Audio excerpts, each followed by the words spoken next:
From McLennan Park to Spy Pond, from Poets Corner to the Mystic River, we have Arlington covered.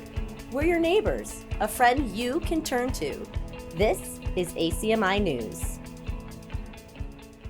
Hello everyone, I'm James Milan. Welcome to this special edition of ACMi News.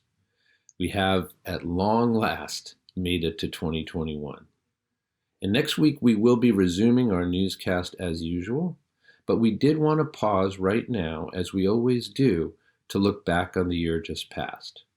Now, we understand that if ever there was a year that begs to be just moved on from and not reviewed, it's 2020. But nonetheless, there were some silver linings among the dark clouds that dominated the year. For instance, we have been confined to our homes, as you can tell. And that serendipitously allowed us to have access to some folks who might normally be very difficult to get hold of.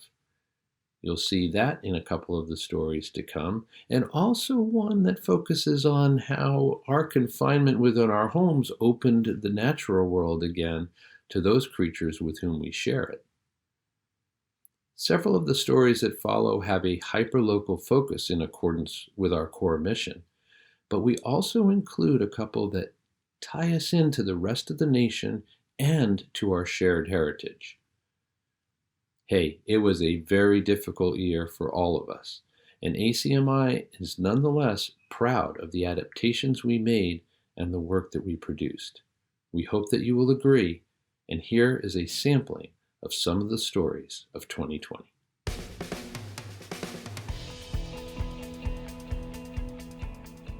Massachusetts Senator Ed Markey visited Somerville High School this week to discuss the Green New Deal he introduced last year with Congresswoman Alexandra Ocasio-Cortez. Senator Markey also has something to say about the Federal Communications Commission and its vote last year to revise rules which govern contracts between cable operators and local governments.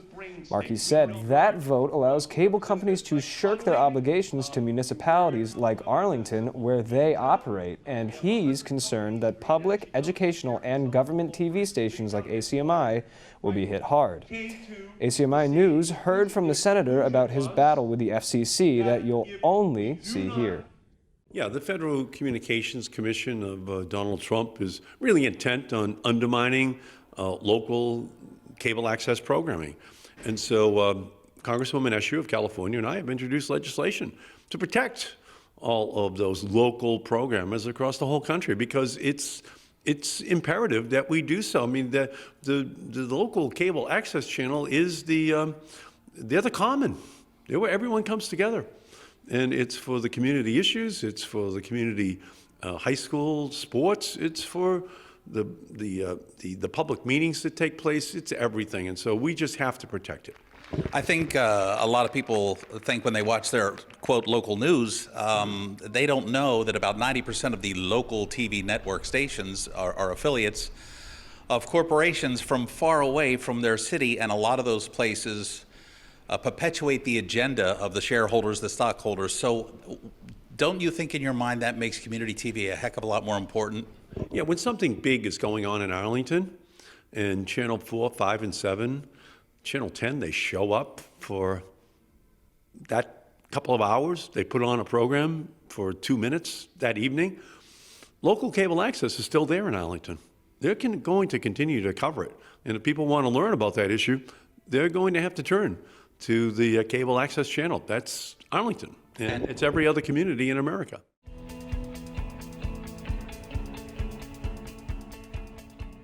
We're told none has symptoms of the virus. Still, uncertainty can breed fear. So here's Brenda Mahoney with some answers on how Arlington is confronting the coronavirus. The Arlington Health Department monitoring 4 people who've traveled from mainland China who are under self-quarantine. That's down from a dozen a couple of weeks ago, none showing symptoms of the new coronavirus.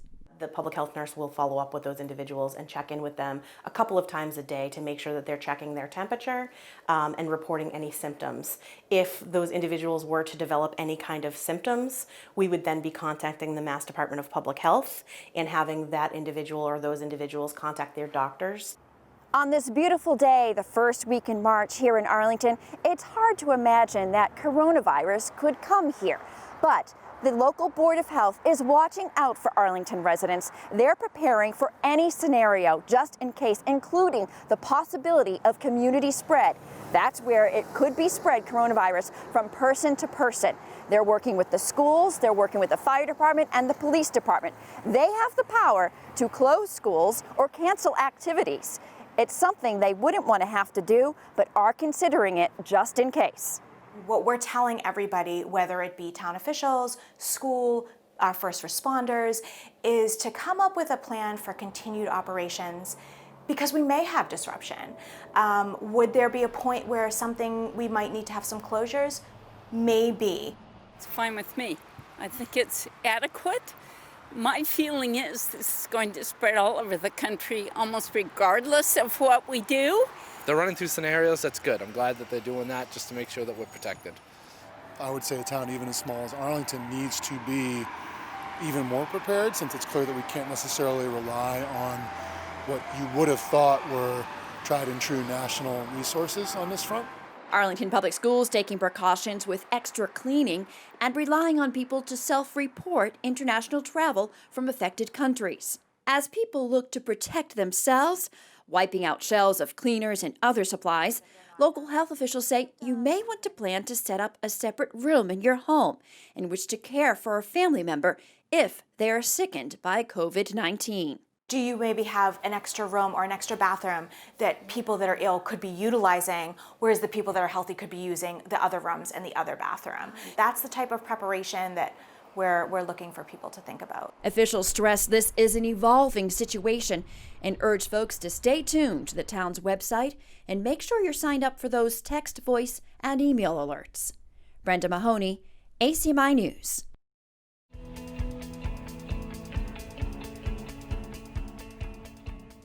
It's no secret that with many Arlington residents now staying at home, the fields are empty, there's virtually no traffic whatsoever, especially along Mass Ave. And as a result of people staying home more often nowadays, there's been an uptick in animal sightings. Turkeys, raccoons, even coyotes. They seem to be reclaiming their territory. Not only that, it's springtime, when creatures roam the countryside looking for food for their babies. I had a chance to chat with Diane Welch, the animal control officer for the Arlington Police Force, and she tells me although we may have retired to our humble abodes, the animals are going to be animals. Being the animal control officer at the Arlington PD, what changes have you seen in your particular position, other than being home more, since this pandemic hit us a few weeks back? Is it different? I mean, it's different in the fact that I'm not there physically, to help, but a lot of my calls that I'm getting, I can help people right over the phone. And thankfully, I have such an amazing amount of support from the Arlington residents, really knowledgeable cat people in helping to find lost cats, residents that when a dog is running loose, it amazes me every time. People will call and then they'll update, he's running this way, and I can, keep it accurate to the owners. And yesterday we had a lab that was running loose near Lake Street, which is of course such a busy street. Mm-hmm. I always get worried that they're going to get hit by a car. That's my biggest fear with dogs running loose, of course. And he decided to take a nice swim in Spy Pond. He was having the time of his life. And because of residents updating me, the owner was able to get over there and rescue him. And so I'm able to do a lot of that part of my job with the help of the Arlington residents. Springtime is my crazy time with babies. Mm-hmm. And it's nonstop. I get anxious actually for baby season because it's just that crazy. And I haven't been getting the calls on the baby animals. It's more, this wildlife calls, but not on babies, but more cats and dog stuff. So pretty much, other than missing everybody and being at home, I'm going to say my job is, it's busy. It's the same except for the fact about the baby animals. And I can't figure out why that is, but That's really the biggest difference. You mean you're not getting as many calls for your assistance in that, or because you definitely sound concerned about it? Often dogs or cats will disturb, say, a rabbit's nest. It happens all the time, outdoor cats. And they love to kill them. And the calls that I get is for help with an intervention with, let's say, a baby squirrel that fell out of the tree, and now it's bleeding from its nose and its mom's not taking it back. And baby bunnies, the nest has been disturbed. And or baby raccoons, perhaps the mom, there's been instances where the mom was hit by a car, and when I went to pick up her body, I could tell that she was a nursing mom. My next question basically deals with the fact that everyone's home now, or most everyone is home now. Arlington is a virtual ghost town. There's been a lot of animal sightings. I've seen on the Arlington list, for instance, there have been coyote sightings, there have been turkey sightings. Are the animals reclaiming that old territory that they've had for tens of thousands of years, or is it because more people are home and they have the time to look at these animals, or is it a little bit of both? I love the sightings, particularly when people aren't frightened, you know, and if they are frightened and call me about seeing a coyote, it's my job to calm their fears, right? Because I love coyotes. We need them to keep the rodent population down, but they have pups right now. So the dads are out hunting, and we've got plenty of rabbits and squirrels for them to hunt, turkeys. I worry about outdoor cats. That is a risk that if you have an outdoor cat, you are putting it out into nature, into the food chain, if you will. They are out and about. It's no different than when everybody is working. Although I did see what was pretty cool was in some parts of the world, animals are reclaiming their spaces.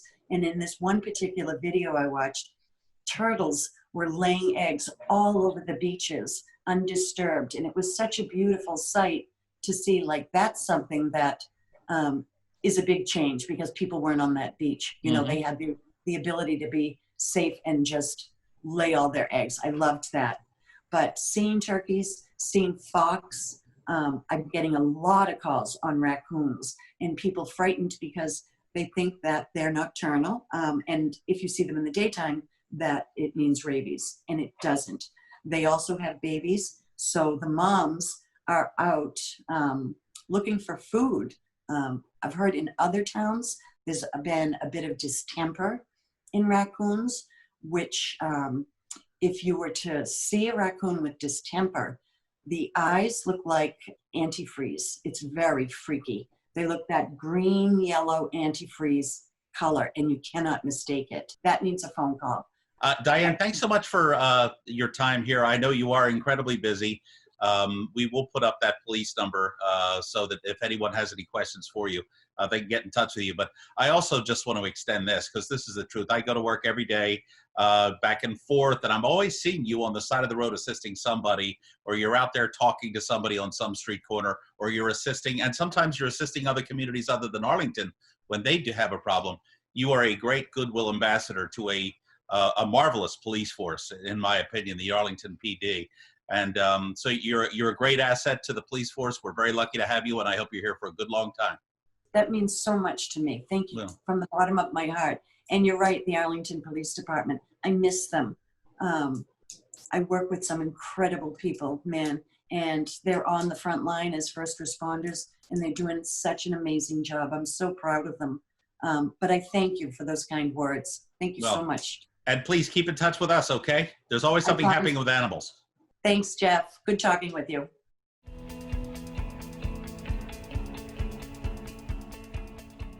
If you're in touch with current affairs, you know that the death of George Floyd has now served as a catalyst for major social change right here in America.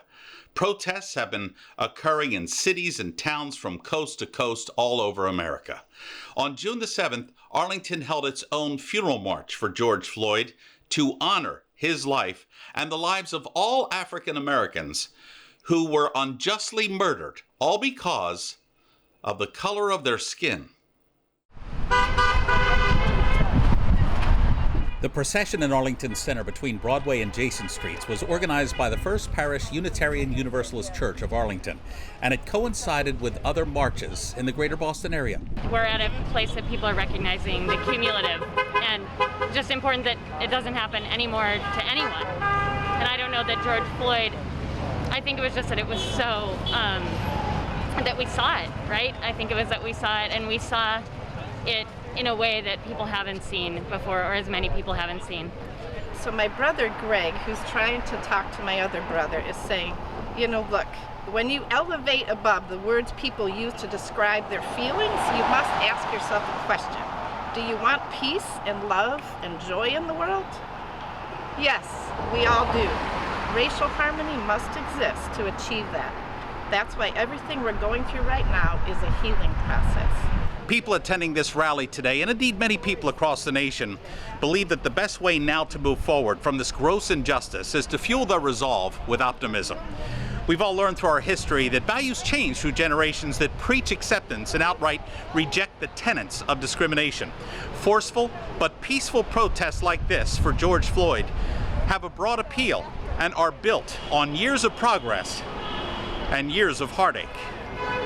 I think the demonstrations and protests have been more interracial, and I think the young people are much more ahead of me when I was a young person.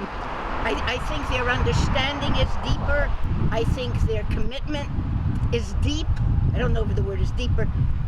They're organized, and they're really smart. I guess I have to hope, and I have to put my hope in them. You know, the problem has been going on for a lot longer than the last couple weeks, and it's heartening to see this many people out, and I think it's important to keep showing up.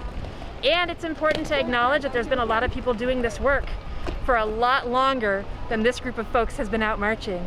And so this is an amazing next step, and also we want to make sure we're honoring all the great activists who've come before us, including all the amazing people who started the Black Lives Matter movement and folks before them for the last 400 years. Marchers here say by unifying in this fashion, true and resolute equality cannot slip through the cracks of time any longer. After 400 years of overt and institutionalized racism on these shores, it's finally time for true justice for all Americans. And that enough is enough.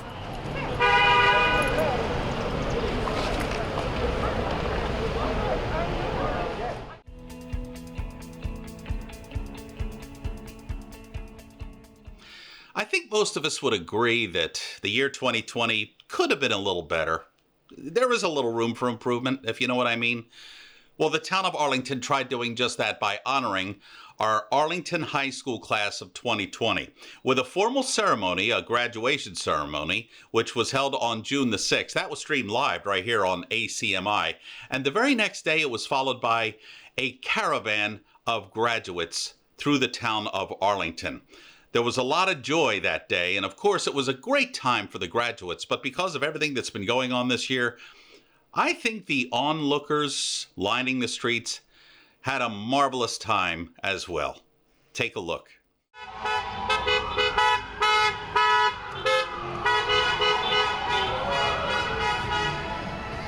Town residents were treated to a special graduation send-off for Arlington High's class of 2020 on June the 7th. A caravan of more than 100 vehicles paraded through town, a celebration akin to a ticker tape parade. Congrats! Thank you! This was the second leg of a traditional graduation ceremony last weekend, following a more formal event that was covered by ACMi on Saturday, June the 6th. The Angelakis family showed up early to cheer on their special 2020 AHS grad, Dean Angelakis, who has already learned firsthand that life, every now and then, will throw an occasional curveball. I think they've had pretty extraordinary circumstances, and they've handled it pretty well, from my experience with my cousin at least. So if I can do anything to kind of cheer him up a little bit as he's going off to college, I would be happy to help out. I think it's still just important to commemorate their accomplishments and all the hard work that they've done, and it's such an important milestone, and to have that celebrated properly is really important. Yeah, I agree. I think just any semblance of a graduation, just so we can show our support and congratulate them on all their accomplishments, is really important.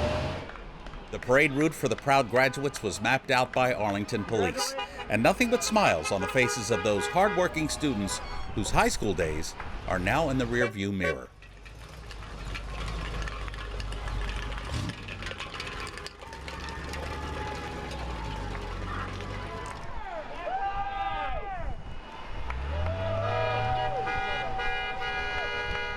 Thrust into near impossible odds just a few weeks ago, and armed with technology and sheer will, these kids did it with the help from their parents, teachers, staff, friends, and families. The familiar strains of pomp and circumstance may have been missing, but in every other way, the class of 2020 deserves its own type of graduation celebration. All right, here we go. Hey, nice job. Great job, guys. Way better than my graduation for sure. And this one is one for the ages. I mean, this is better than my graduation in '94. It really is. I mean, this beats the walk, anything. Look at the support here. Look at how happy these people are. You know what I mean? I mean, it just goes to show you, in the middle of the pandemic, good things can happen. Great things can happen. This is awesome.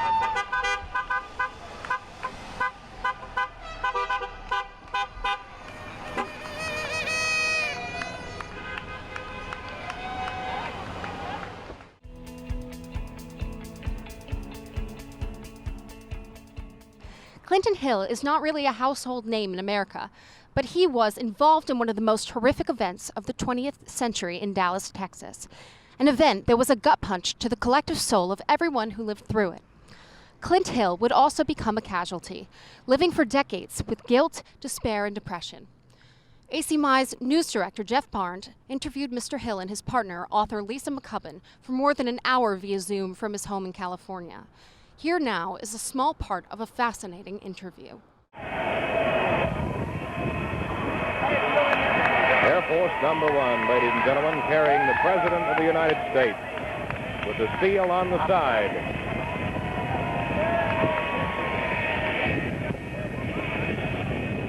Let's go into that day now.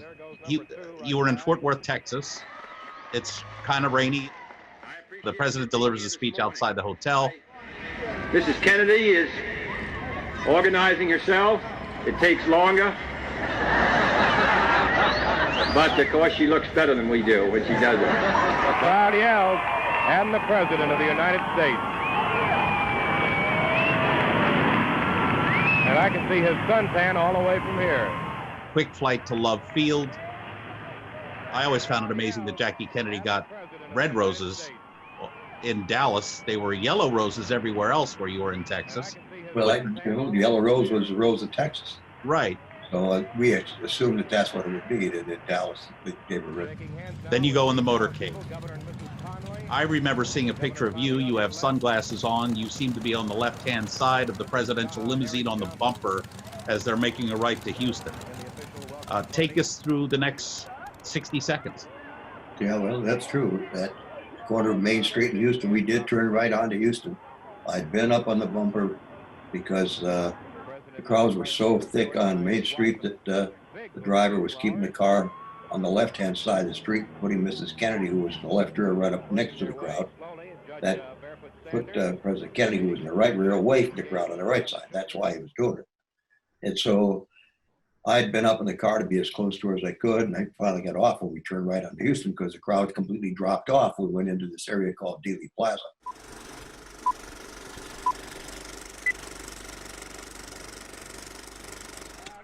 So we went the block, and it's a block and a half, I guess, from May Street on Houston to Elm.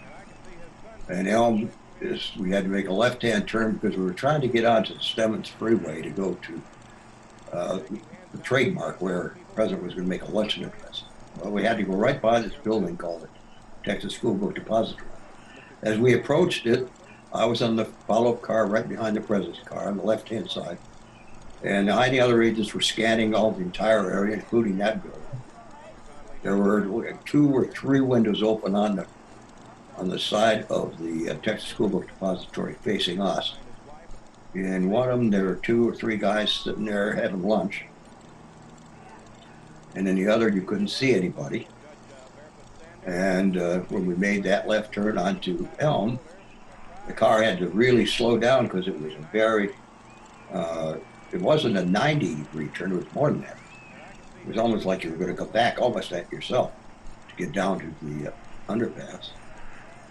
And so we slowed down. We started out just barely began to speed up again. And I hear this explosive noise over my right shoulder from the rear.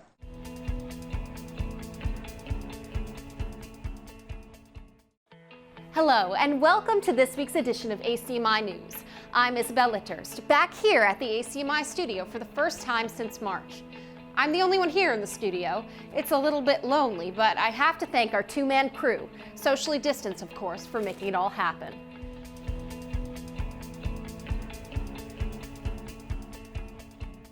It has been many years in the making, but the first steel column for the New Arlington High School was recently raised, officially kickstarting the next phase of the construction project. ACMI senior news producer Ani Mosmani captured this significant moment and spoke with AHS building committee members about what it means. The morning of November 23rd marked a milestone for Arlington Public Schools in the town. The first steel beam for the new high school was raised in ceremonial fashion. This serves as a framework for the front two wings that are soon to come. Well, so this is the first steel beam to be raised here at the construction site. And by February, mid-February or so, the entire site behind me will be all framed up, all 5 stories, all of the construction beams. So it's the first day of all of the building going up, and we're very excited about it. It took about 10 years just to get to this point, according to AHS Building Committee Chair Jeff Thielman. But due to COVID and some rough weather conditions, what would have been a public commemoration of this pivotal moment became a restricted and largely virtual ceremony. On behalf of the committee, I just signed the first steel, and we're excited to put it up. Where is it there? Right there. Only a few members of the building committee and ACMi were present to capture the moment. Construction workers also stood by to witness the ceremony. I feel incredibly excited and galvanized by this moment. You know, we've been working on this for a long time. I've been involved in school building construction for a long time. Jeff Thielman and I were part of the rebuild of the Thompson Elementary School where my children went, and now I'm fortunate to be on this committee, and we've been working at it for 4 years and probably another 5 more. But this is the part where it gets really exciting. We get to see the building go up and really take shape, and the vision that was created by the team is now being realized. There's been great progress in the construction project. Building committee members expect to see the framework completed by February 2021, now that the first steel column is in place. The chair of Communications Committee, Amy Spear, assures that the community will receive consistent updates as the project proceeds. So we've created a Vimeo channel, part of the Town of Arlington and AHS Building Project channel. We're posting videos. So we're aiming to have at least once a month some kind of an update that we'll do throughout the project. I mean, this is a 4-year project, so we'll have something ongoing out here. We've got security cameras up on the corners of the buildings that we can get time lapse from. We've already got one of those videos up, which is pretty cool to see the progress. So there are lots of different ways that we'll be sharing this with the community. The new high school is expected to be completed by 2024. To stay up to date, you can visit ahsbuildingcommittee.org to monitor its progress. Or you can check out those cool videos Amy Spear was talking about. For ACMi News, I'm Ani Mosmani. Well, that'll do it. We hope that you have enjoyed this cherry-picked sampling of stories from 2020, and that now together we can collectively close the book on an infernal year and look forward to better times to come. On behalf of ACMi News, I can promise you that we will continue to do as we always have, and that is to provide you with a window on the world around you and the wider world as well. I'm James Milan. Thanks for joining us today, and remember, take care of yourselves and each other. We'll see you next week.